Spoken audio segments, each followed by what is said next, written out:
James, technical debt is something we know we're all going to face, yet when it happens, it surprises us. At the end of the day, most of the time people don't deal with technical debt until they're incentivized to do so, right? So there's a variety of different directions that can come from, such as a compromise, worst case.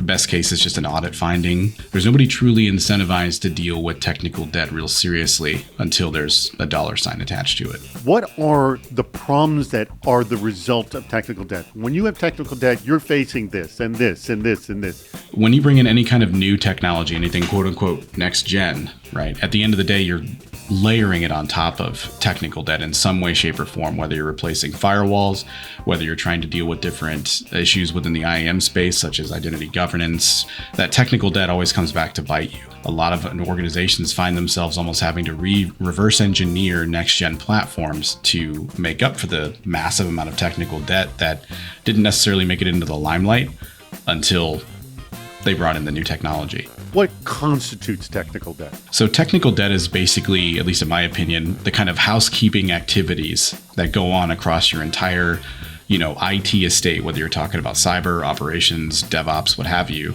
that kind of fall to the wayside as other activities, other initiatives, other technologies become the priority. So a lot of times it's a result of task saturation. There is a trade-off, and there's only finite amount of personnel and time. So these leaders have to make tactical decisions that ultimately lead to technical debt. And part of the challenge is that 9 times out of 10, technical debt isn't obvious at the time that it's created. Let's talk about what is best practices to handling technical debt. Where do you start?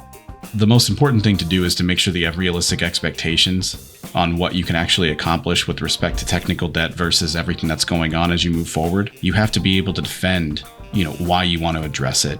You have to be able to defend the spend of, monies, personnel, and technology, et cetera.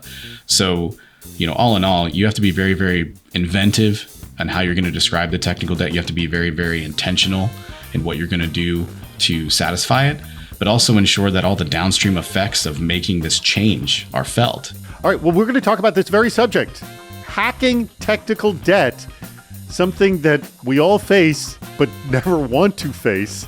But let's face it in a fun way. This Friday, it's all happening on Super Cyber Friday, December 13th, 2024. Here's all the information you need to know.